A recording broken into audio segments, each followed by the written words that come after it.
Good morning, everybody. Welcome to the OCLC Distinguished Seminar Series. I'm Julie Pressis, Vice President and General Counsel of OCLC, and we're so glad that you could join us today. The OCLC research established the Distinguished Seminar Series in 1978 to encourage the sharing of thought leadership around topics that affect the ever-evolving world of librarianship and information sharing. We invite distinguished professionals to our headquarters in Dublin, Ohio, to give presentations on topics of current interest. Today's session is being recorded and will be accessible for later viewing on the OCLC website. We encourage you to ask questions and follow the live conversation on Twitter using the hashtag OCLCDSS. So today, we're just delighted to welcome Melissa Levine as today's presenter. Melissa is the lead copyright officer at the University of Michigan Library, providing guidance on copyright policy and practice in the university context. She's a member of the library senior management group and serves on the steering committee for the University of Michigan's Museum Studies program. Melissa is a lecturer at the University of Michigan School of Information, where she teaches a course on intellectual property and information law. She also teaches a course on museums law and policy for the Masters in Museum Studies program at Johns Hopkins Krieger School of Arts and Sciences Advanced Academic Programs. Melissa has wide-ranging experience in museum and library policy and hands-on management supporting the stewardship of global collections. Melissa was Assistant General Counsel and Legal Advisor for the Library of Congress's National Digital Library Project, working on cutting-edge issues of digital preservation and internet access for American history primary materials. She developed copyright and other rights and American history primary materials. She developed copyright and other rights and permissions policies for worldwide dissemination of collections online, advised senior management on intellectual property and related business and strategic issues. Melissa received her undergraduate degree in history and art history from Emory University and her law degree from the University of Miami School of Law. She is a 2011 graduate of the Frye Leadership Institute class. So let's all give a warm OCLC welcome to Melissa Levine.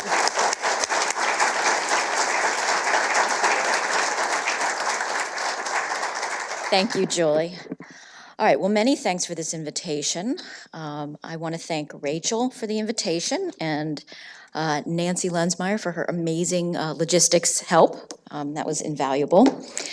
I'm honored to participate in the OCLC Distinguished Seminar Series.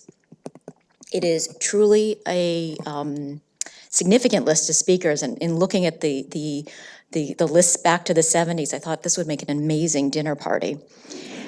And recently I got to participate in a project administered by OCLC through the Coalition to Advance Learning in Archives, Libraries and Museums, and this was supported by the Institute for Museum and Library Services, which comes up in many of the projects I'll talk about today. This was a group of us who looked at professional development and continuing education across museums, libraries, and archives, considering areas of convergence, particularly in professional development and continuing education. This project is now transitioning to a program that will be hosted at the University of North Carolina Greensboro Libraries to sustain programs, and I'm pleased to be part of their advisory group. So thank you, OCLC.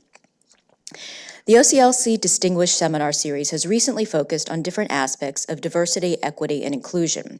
Today, I'm going to touch on some of the many ways that copyright helps and hinders, what we have access to, what is saved, what is preserved. I want to think about ways in which copyright can amplify or prevent speech in the form of cultural diversity, collection building, and access, and significantly ways in which copyright is not the only issue. I'll finish by describing some current projects that are tackling different aspects of these issues. The name of this talk comes from a familiar refrain that goes like this: we could do so much with the technology, we could make anything happen with the technology, and then there's this pause of, oh, but copyright. I want to give you some context for my thoughts about this. Early in my career, as Julie mentioned, I served as the legal advisor for the Library of Congress's National Digital Library Project, which was called American Memory. This was the mid-90s, which now seems like a long time ago, but it was a really dynamic time. I had the opportunity to work with phenomenal people and phenomenal collections, trying to figure out how to make the Library of Congress's American history collections available to the general public, in addition to scholars and researchers, in a way that had never before been imagined. Today, everyone expects everything to be easily online, and this is increasingly the direction. But then the web was new. We weren't even sure initially if we should invest in providing the collections on CD-ROM or Laserdisc, or rely on this World Wide Web thing. I put to use the now familiar online statement about copyright that goes something like this.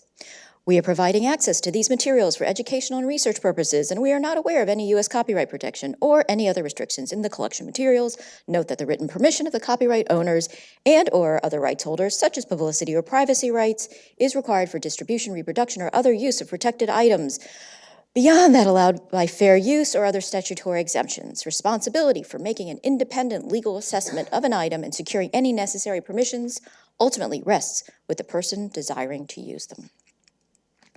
Note the reference to fair use. For American museums, libraries, and archives, artists, authors, creators, anyone who creates, who uses, or cares about memory institutions, fair use is pivotal in terms of expression and providing access to materials online that are in our collections. What got online was a mirror of what was collected or published and what was in the Library of Congress's vast holdings. Many of the collections included predicted the richness of what one can find through a search in the Digital Public Library of America today, which recently turned 5 in contrast to the Library of Congress's 218 years. In 1996, 97, 98, we were trying to work through truly new technologies in a responsible way with a deep sense of the stewardship of possible copyright intrinsic in the collections that often sat in tension with preservation and access concerns. This was especially understood because of the co-location and the unique legal and historical relationship between the U.S. Copyright Office and the Library of Congress. There was a lot of activity and experimentation in museums and libraries. Projects like the groundbreaking Making of America or the Getty Information Institute Museum Education Site Licensing Program, where a cadre of memory institution professionals got together to learn about technical needs, preservation concerns, metadata issues, and copyright questions. We were and are today working with laws formed at the time that the photocopier was a publisher's worst nightmare. American Memory coincided with the extension of U.S. copyright duration in the form of the Sonny Bono Copyright Term Extension Act in 1998, the formation of what became known as the Digital Millennium Copyright Act, the Conference on Fair Use, or CONFU. From 1986 to 94, the Uruguay round was the 8th round of multilateral trade negotiations conducted within the General Agreement on Tariffs and Trade, or GATT. It involved 123 countries as what were called contracting partners and led to the formation of the World Trade Organization. Under GATT, the U.S. agreed to changes, in particular, and they benefited non-U.S. authors whose work had entered the public domain in the United States for failure to follow certain formalities that had been required by U.S. copyright law. Oh, I forgot about my slides. Let's go forward. It effectively removed works like Sergei Prokofiev's Peter and the Wolf from the public domain in the United States for a period concurrent with the duration in the country of domicile or nationality. Despite the complexity of all of these changes to copyright law globally, there was a sense of the tremendous possibility of the internet, of new openness. Travel and exchange with formerly Soviet states was possible in a way that had not remotely existed for the better part of the 20th century. The 90s were fun. Much of the material that was scanned for American Memory, though by no means all, was comprised of copyright deposits. And most of it was decidedly strategically in the public domain, meaning there was no remaining copyright protection. And here is a list, a partial list of American Memory collections, which is almost illegible for you, but that's okay. It's the length of the list that's the point. Many of the collections have been migrated into the Library of Congress's general online holdings. And you'll note when you go online and look at this list that along with George Washington and Abraham Lincoln's papers, as you might expect, the collections reflect a profound diversity of materials in terms of subject matter and medium, digitized from books, broadsides, photographs, wax cylinders. These digital collections gave the general public and scholars a direct window into our national collections. Portraits by Carl Van Vechten, of Marian Anderson, Pearl Bailey, and Josephine Baker, WPA materials of all sorts, Hispano music and culture of the Northern Rio Grande, women's suffrage. The African American Odyssey includes slave narratives from the Federal Writers Project, Frederick Douglass's papers, and more. Moving images and sound that changes one's perspective of the past, of connection to people, and I particularly love the moving image collections. This is a screenshot from the Life of a City, early New York films from 1898 to 1906. This has films from the Edison Company of immigrants landing at Ellis Island and a New York City fish market in 1903. Some of my favorites are moving images of vaudeville shows, which frankly are really strange at times to watch. As an aside, this is a screenshot of an act that involves a baboon that is able to, I think, ride a bicycle and play the violin. This actually makes me think of Naruto v. Slater. So we know now, courtesy of the monkey selfie case, that animals, even non-human primates, are not eligible for copyright. But this actually has implications for the definition of human creativity, too. When we have new works being created through artificial intelligence or based on machine learning, will those works be eligible for copyright? How far from a human creator does creation have to be before it is not eligible for copyright? Much of this depends on what you think the purpose of copyright is in the first place. This is not an error, it's a screen holder. Okay, these collections are all fascinating from many perspectives, and they are, for the most part, in the public domain. So they are shared freely by the Library of Congress, and this reflects an important choice by the library. They do not add layers of rights. This is an important choice, and it comes up as a foundational matter in the white paper at the heart of the rightstatements.org project, which I'll talk about shortly. It also implicitly relies on fair use for support. This is something that stood in a highlight for me in the Right Statements project as being a distinction between American practice and European practice. Again, more on that in a moment. By surfacing the very existence of these collections at all in American memory, it was possible through the then new technology and the passage of time manifested in the form of the public domain to make it possible to think critically about who collects what, who describes what, and how. Think about the films. You would think that these would be in the motion picture broadcast recorded sound division of the Library of Congress, but in fact, they are in the prints and photographs division because they are actually rolls of paper strips that were deposited in the Copyright Office as a way to register motion pictures, because copyright law only recognized motion pictures in 1912. These were registered as photographs, as print positives, big stacks. There were nitrate copies that were lost or deteriorated, but the paper versions survived. And it was then possible nearly 100 years later to make digital versions that could be played as moving images. These survive it all because there was a legal and business incentive to deposit the works, and historically you had to deposit 2 copies of a work when you registered for copyright. There was an economic incentive and a cost to this. What survived? Why? What was collected? Why? What should we be thinking about now? Copyright is not the only issue, but it is a big one. This is an example of the ways in which copyright deposit is critically important for the preservation of memory, in addition to providing critical evidence to protect copyright holders in the case of infringement claims. In addition to the hot legislative environment in the 1990s, there was active copyright litigation that led to several pivotal cases that went all the way to the Supreme Court, and I want to mention just a couple of them. You'll recall that the Sonny Bono Copyright Term Extension Act that I mentioned from 1998, well, in short order, in January of 1999, Eldred v. Ashcroft was filed by people who had relied on the fact that certain works were in the public domain to distribute them. This case questioned the constitutionality of the term extension and held decidedly that Congress had the power to set copyright duration and that the limited times language in the Constitution was consistent with this. Now, Justices Breyer and Stevens disagreed with the majority, arguing that the Copyright Term Extension Act was equivalent to a grant of perpetual copyright that undermined public interests. The other case I want to mention is Golan v. Holder. Following the logic of the Eldred case, Golan held that the limited time language of the Copyright Clause in the United States Constitution does not preclude the extension of copyright protections to works previously in the public domain. So Congress can both resuscitate copyright for works that have been in the public domain and extend the duration of copyright essentially as long as it wishes.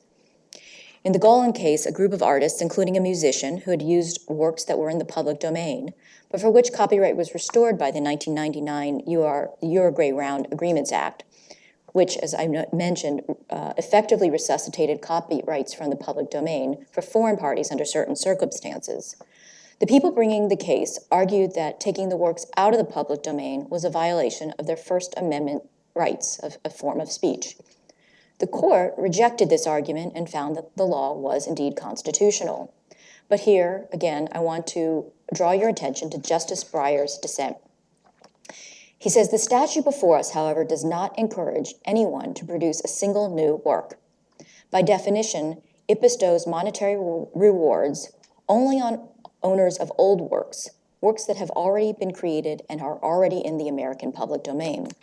In other words, it was not going to incentivize new creation. It was not going to encourage authors to produce new works and thereby improve learning.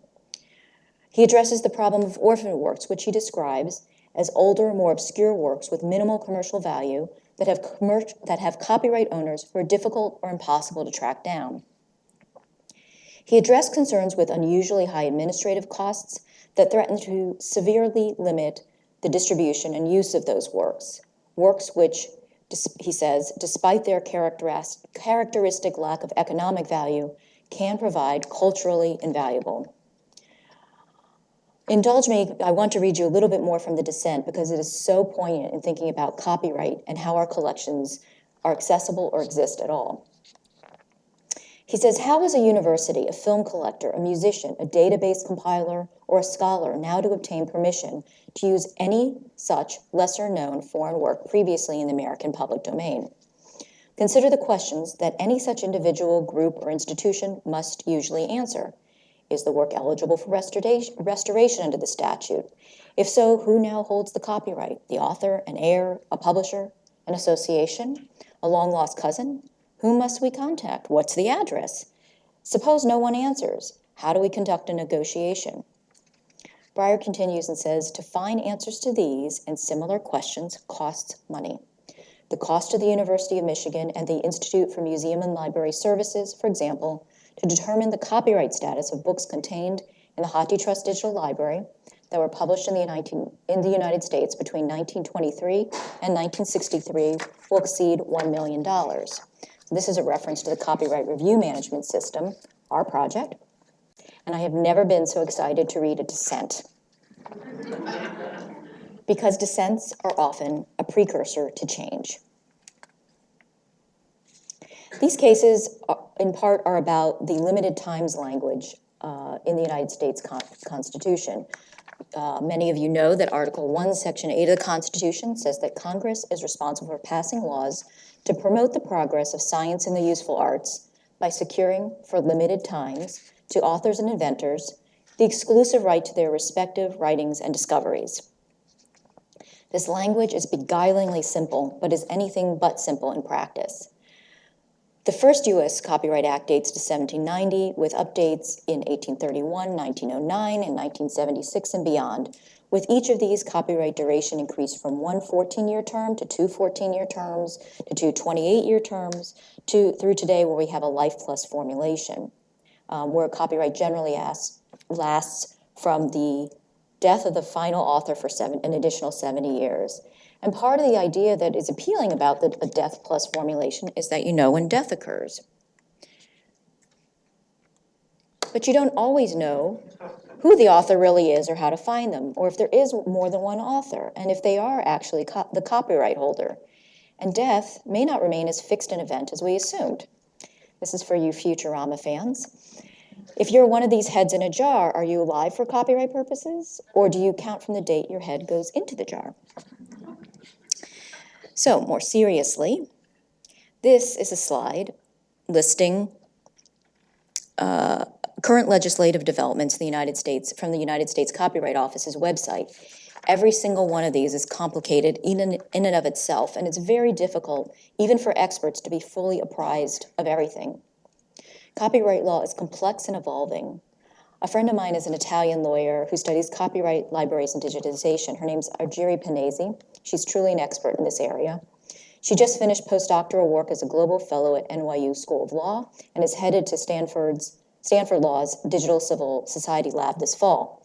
She said in a recent exchange that the EU copyright reform process is kind of a nightmare.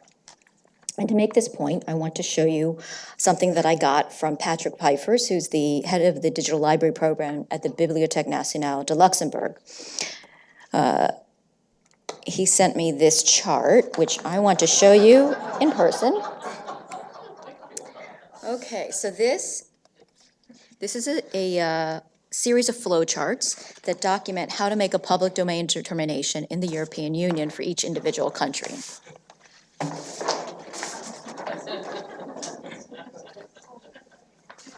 Even printed,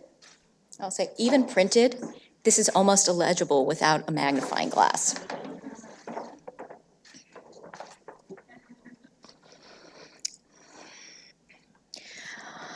There's a lot of scholarship on whether and how copyright supports or hinders cultural diversity. At its most essential, there are variations in national laws because different countries have different national values. Cultures, priorities, historical experiences all shape copyright law. Law is imperfect and always in process at its best. And libraries and their collections are critical for sources of information, knowledge, memory for a healthy democracy. We put a tremendous amount of effort and resource into getting these legal issues right, out of a respect for the law, the desire to do the right thing, and this is true even though libraries are sometimes characterized quite differently. Part of what's changed over the years is the fact that copyright now touches on our lives in ways it historically did not. Today, we see efforts to make global solutions through our international intellectual property organizations that strengthen certain intellectual property rights, but don't do a good job of aligning important exceptions for libraries or to support accessibility. In fact, I find the rhetoric implied in the word exceptions to be problematic. These are described as limitations in U.S. copyright law on the otherwise exclusive rights of copyright holders. They are part of the law, and a robust public domain and fair use are in balance and make for a healthy respect for live copyrights. Kenny Cruz is an attorney with a long history of work on copyright for universities and libraries. The World Intellectual Property Organization has commissioned him to do several studies on copyright limitations and exceptions over the past 10 years or so. From Afghanistan to Zimbabwe, Cruz's comprehensive studies are embodied in reports that run hundreds of pages. Over the years, Cruz has documented the diversity and inconsistency and disharmony in legislation and digital technologies. His work shows how, despite the growing number of countries with some kind of exceptions for libraries and archives, and WIPO also has similar reports with parallel studies for exceptions for museums, the provisions vary so significantly and unevenly that they're hard to apply. As a result, they fail to reflect the changing nature of libraries and archives and their role in society. But it's not just about copyright. Traditional knowledge, moral rights, concerns of indigenous peoples discussed in Dr. Christensen's OCLC seminar series talk. I should note that that IFLA is doing terrific work in this area. When I started at the University of Michigan Library's lead copyright officer nearly 10 years ago, I had about 20 years of experience working in stellar museums, libraries, universities, and an international organization. And these roles spanned a wide range of policy and management positions. My arrival coincided with the genesis of the Hathi Trust Digital Library, and Hathi was formed for a number of different reasons, but I want to highlight here its interest in improving access to library collections for people who are blind. Hathi Trust presented the opportunity to give meaningful access to research libraries to people with print disabilities because the digital formats can be marked up for use with readers or other devices that support reading by the blind, and others for whom books are otherwise inaccessible. Roughly concurrently to the formative years of Hathi Trust, WIPO, the World Intellectual Property Organization, facilitated the negotiation of the Marrakesh Treaty to facilitate access to published works for persons who are blind, visually impaired, or otherwise print disabled. The importance of this treaty cannot be overstated in terms of its potential impact on millions of lives. According to the World Blind Union, less than 10% of all published materials are accessible to blind people and low vision people. In developed regions like North America and Europe, employment of blind people is only about 25%.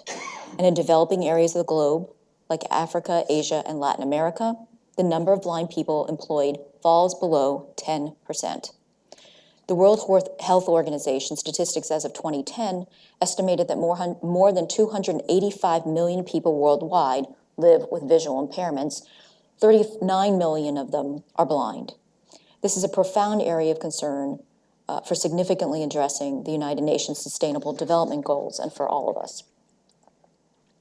Mission-driven decisions propelled the institution, the University of Michigan and others, choice to proceed with scanning collections. All of these things were possible because decision makers remained mission-driven. There was a nexus of talented people with diverse expertise and experiences, all finding ways to work together, from programmers to librarians, from provosts to lawyers. Everyone was aligned to do something important when they saw these opportunities of merit. We evaluate risk in a way that is fully aligned with our mission. It is not undertaken lightly. But this is different from the way I used to think about risk earlier in my career. It's not in the sense of, will we get caught if we do this? It looks at what our mission is and how to responsibly carry it out. And of course, this has so much more than one university. The Hathi Trust community is now over 120 partners and over 16 million volumes. Approximately 38% of those, or a little over 6 million volumes, are in the public domain. I want to talk to you about 3 conversations that have stayed with me, and they go to the ways in which we work in an ecosystem complicated beyond copyright. We assume the benefit of openness and copyright's place in that, and for a long time, coming from the formative experience of American memory, I was focused on finding a path to getting existing collections, analog collections, online in digital form. Some years ago, I had a conversation with Jane Sledge about open access and catalog records that shifted my perspective. Jane is an associate director at the Smithsonian National Museum of the American Indian, and I was talking to her about open access, assuming that we all want everything open, right? And I assumed that records are just facts. But sometimes we have the wrong facts, and sometimes we don't have facts at all in our records. Jane wrote about this in a 2000 article called Stewarding Potential that's published in First Monday. This is one of the records she's talking about. And I'm reading from her article, which is, while it's more than a decade old, has valuable insights for these issues. Jane wrote, in recent years, particularly in my work with the National Museum of the American Indian, I discovered that a lot of what I thought I knew was actually wrong. I thought, we just have to enter these catalog cards into the computer, do an inventory, maintain collections management information, add on digital images, and voila, we will have a perfect computer system for our museum. Unfortunately, this is wrong. She continues, museum record-keeping systems are more than finding aids. They support the stewardship of knowledge. Museum information systems often present valuable, ambiguous, uncertain, and incorrect information, and I hope things will continue this way. I would say that perhaps 20 or 30% of the information in the museum's information system is wrong, but it is important and useful to us in that it provides information about the museum's past collections, their collectors, their understanding of Native Americans. If we were to totally clean up our data and delete the wrong data to make everything quote unquote correct, It would be as if we cleaned up the evidence of the past. She talked about how her museum had the ability to talk about the culture that created an object and the culture that used the object and augment the contextual information. To make her point, she describes how early on the museum displayed some women's clothes in a way that was in fact backwards, relying on handwritten cards prepared by the collector like this, only understanding the error after conversation with the curator and looking at pictures taken in the early 1900s that showed Potawatomi women actually wearing this kind of clothing. Important evidence comes from conversations with people, with community. There are no copyright issues here, but the point is that we need to continually re-examine assumptions, reconsider evidence, and think about what a fact actually is in a given situation. Again, I'm thinking of Dr. Christian's talk and the local contexts initiatives. Facts are not always facts.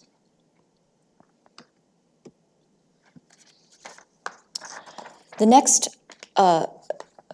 example I wanted to share with you of another kind of situation that involves speech and collection building. I have some colleagues at the University of Michigan Library, Meredith Kahn and Lian Yu Fu, who organized an online exhibit about feminism in China, based on a physical exhibit. It includes photos of very young women. The curator is acknowledged in the online exhibit because she took the photographs, so she is the copyright holder for the photos. She is acknowledged, but the individual girls are not named. And the curator says, for these young people and their supporters, that was a period full of excitement. But at the same time, they were constantly feeling nervous and anxious. It was because the police had been monitoring and blocking their activities since the very beginning. Demonstrations and rallies are prohibited in China. The government has unrestricted right to monitor the online comments people posted or their private electronic communications. So the records reflecting this exhibit and its subject will only reflect part of the data, part of the facts, leaving out some important elements for safety reasons. This is an example of ethical concerns and professional judgment shaping what is presented online. What facts, what data are presented? No copyright concerns.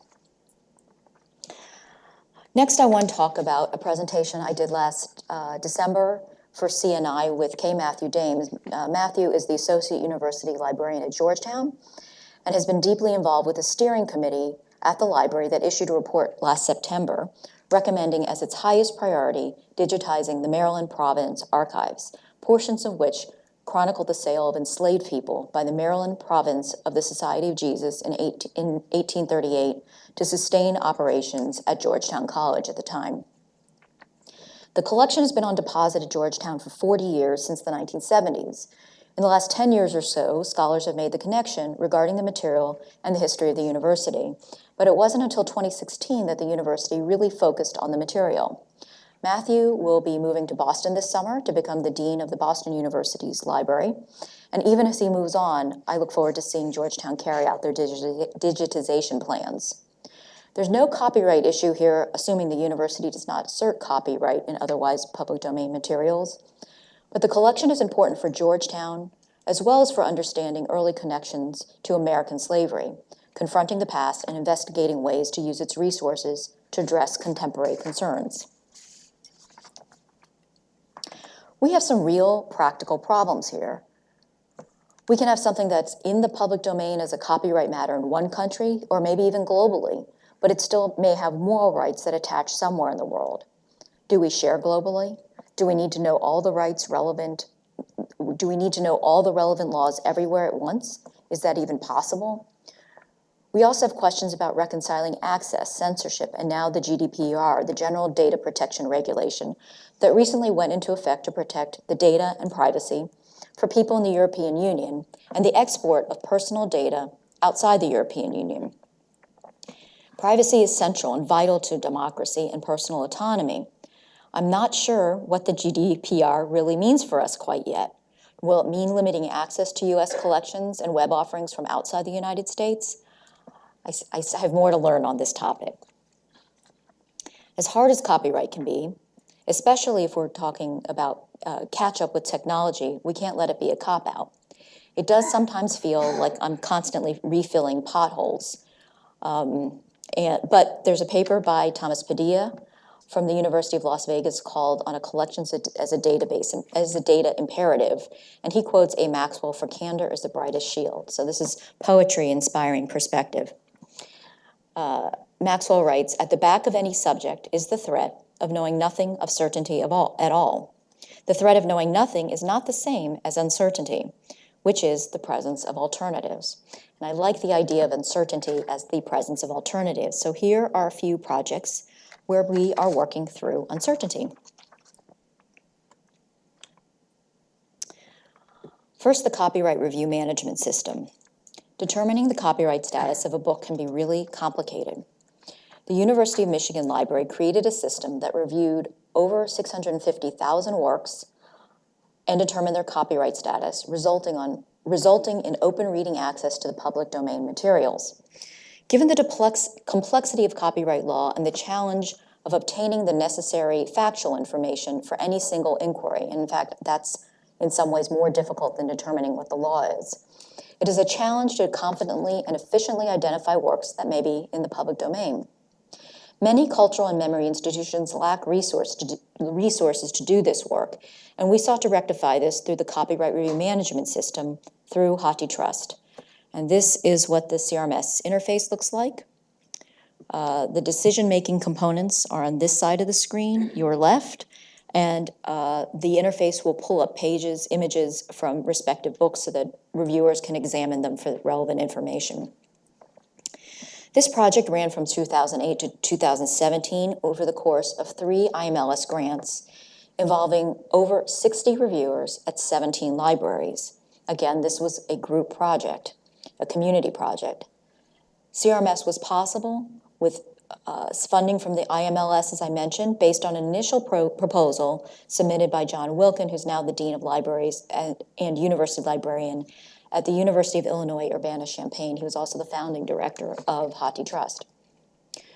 We documented the project in a book called Finding the Public Domain, which is freely available online, and I'm very proud to have served as the PI on the 2nd and 3rd grants, which resulted in this toolkit produced by the project team, Rick Adler, Justin Bonfiglio, Christina Eden, and Moses Hall. CRMS was truly a team effort. I'm also proud that the project was recognized by the American Library Association's prestigious L. Ray Patterson Award. The award recognizes contributions of an individual or group that pursues and supports the constitutional purpose of the United States copyright law, fair use, and the public domain. This was the first time a group was recognized, and I think that the shared work is tremendously important. CRMS built on work done by Stanford Libraries in their copyright renewal database, which was led by Mimi Coulter, and we came to rely on VIAF, the Virtual International Authority file from OCLC, which gives a single point of search for author information from national libraries globally, and we use this to check author death dates for GATT restoration purposes. I want to turn now to another project, sustaining television news for the next generation. Recently, I was at a meeting at Vanderbilt University hosted by University Librarian Valerie Hotchkiss and Clifford Anderson, the Associate University Librarian there. The meeting was convened by Bernie Riley, who's the president of the Center for Research Libraries, Sharon Favre of UCLA's Broadcast Newscape, and representatives from the Library of Congress, among others. This project is funded by the Andrew Mellon Foundation. The Vanderbilt Television News Archives is the world's most extensive and complete archive of TV news, recording, preserving, and providing access to TV news broadcasts of the national networks in the United States since August of 1968, so they're just about to turn 50.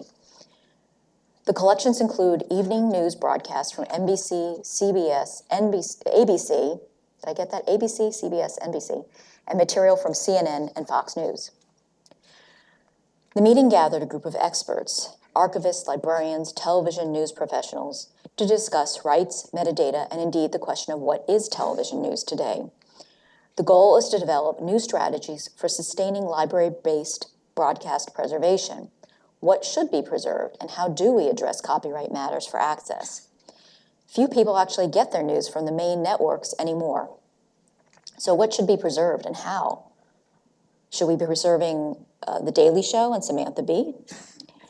To think about how to approach these questions, we broke into working groups on legal, technical, and sustainability issues. A free press is a pillar of democracy, and broadcast news is an essential primary material for public policy, for humanities, for social sciences, and more. What gets copied gets studied. What gets copied survives. I look forward to working with this group to think through this issue.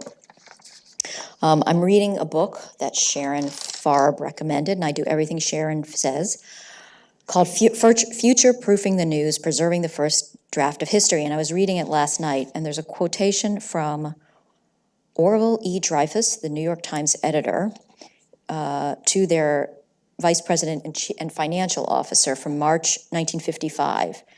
And they're talking about archiving their paper collections. And he says, unless I am mistaken, our newspaper morgue is uninsurable because it is irreplaceable.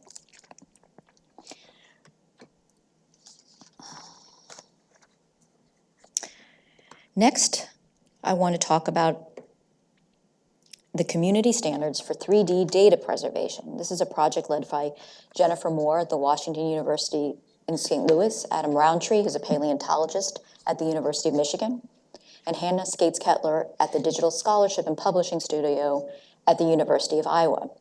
This project came together somewhat organically as these three met each other in search of standards or best practices for preserving data from scans of three-dimensional objects or sites.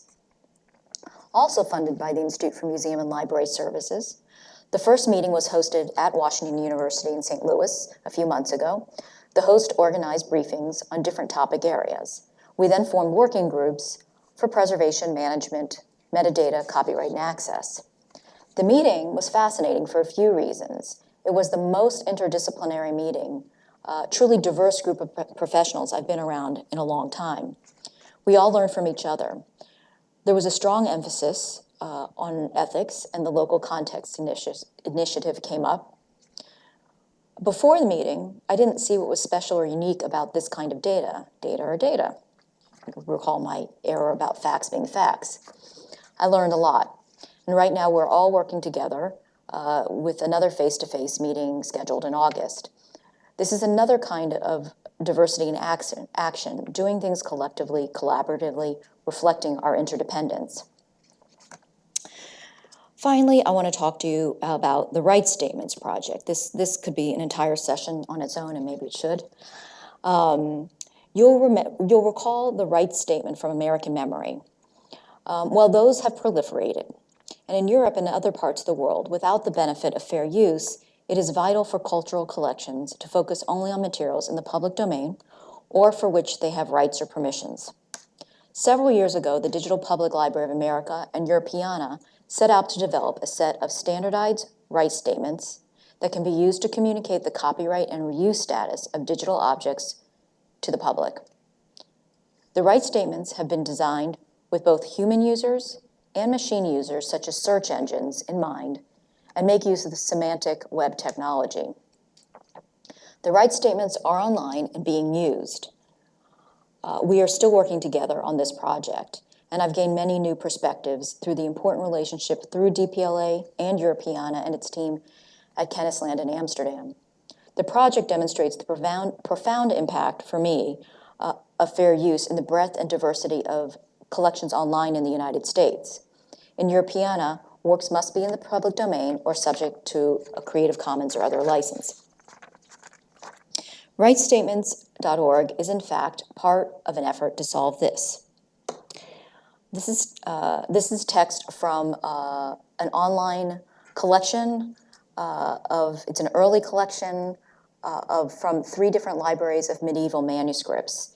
And it says that the site is entirely copyrighted by these organizations, while the rights to the individual manuscripts and images of them are retained by the owning library. The images may be viewed without payment, or you can look, but anything else requires permission from the host organizations. And they enumerate publication in any form of a hard copy, use in television, news, film, or video, publication in electronic, you get the idea. These are medieval manuscripts. That seems problematic to me. In any case, in the Rights Statements Project, we agreed fundamentally that reproductions of otherwise public domain materials should not be treated as if the reproduction is eligible for a new copyright. The way we handled rights in the 1990s may be the best we can do for now, but it's not good enough anymore.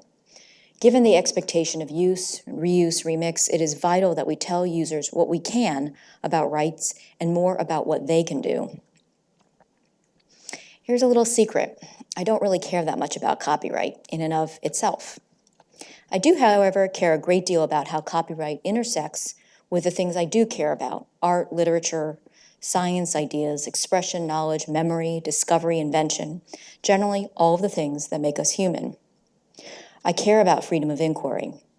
We are more and more a network of interdependent relationships that serve scholarship, memory, stewardship, and more. We support inquiry. Inquiry is speech. Without speech to express and examine difference, we are left with violence. We have a mission-driven imperative to ensure collection development, preservation, and access. Let's make sure we get the best ideas and experiences for our research, scholarship, or educational possibilities of meeting our missions. Let's get the best of the promise that diversity, equity, inclusion really offers for all of us. The end.